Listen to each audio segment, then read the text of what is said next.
Hello, good morning. শুভ সকালের অনেক অনেক শুভেচ্ছা এবং ভালোবাসা।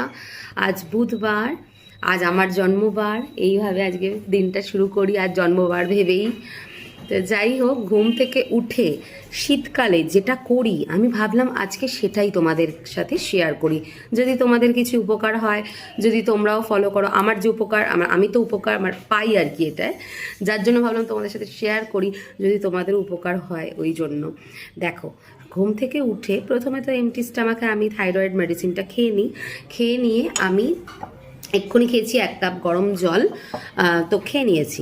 তারপর আচ্ছা, এর আগে বলে রাখি, আমি কিন্তু ঠান্ডা জলও 1 কাপ খাই, মানে আমি 2 কাপ জল খাই, 1 কাপ ঠান্ডা জল, 1 কাপ গরম জল। এটা জানি না কারা করো, কিন্তু আমি দুটোই খাই। যাই হোক, এবার দেখো, এবার আমি খাবো হচ্ছে একটা গোলমরিচ, তুলসী পাতা, আর এখানে দেখো মধুটা না আবার ফ্রিজে রাখা ছিল বলে জমাট হয়ে গেছে। তো যাই হোক, মানে তুলসী পাতা কটা দিয়েছো মামনি? 4টে? 4টে বড় বড় তুলসী পাতা, আমাদের কিন্তু গাছের তুলসী পাতা। তার সাথে একটাই গোলমরিচ নিয়েছি আর মধু। এটাতে এই যে সর্দি কাশি, আমি বহুদিন থেকে সর্দি কাশিতে ভুগছিলাম, তোমরা তো দেখেইছো, যারা আমাকে ফলো করো রেগুলার তারা তো জানোই। তো আমার খুবই শরীর খারাপ ছিল তখন। আমি এমনিতেই তুলসী পাতাটা শুধু খেতাম, মানে জাস্ট তুলে নিয়ে খেয়ে নিতাম।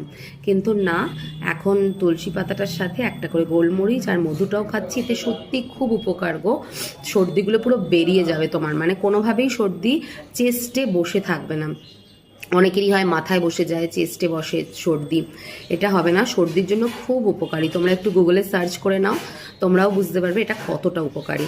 তো চলো, এটা আমি এখন খাবো।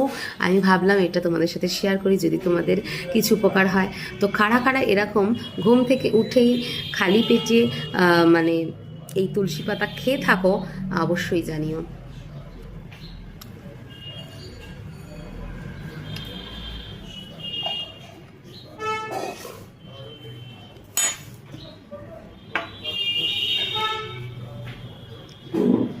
খেতে কিন্তু খুব বাজে লাগে না, যেহেতু মধুটা থাকে। আর একটা কথা, যেহেতু গোলমরিচ আছে না, হালকা ঝাল ঝাল ঝাল ঝাল লাগবে, খুব ভালো। তোমরা প্লিজ ট্রাই করো, যারা করো না। আর যারা ট্রাই করো, যারা প্রতিদিন নিয়মিত খাও, কমেন্ট সেকশনে জানিও। টাটা।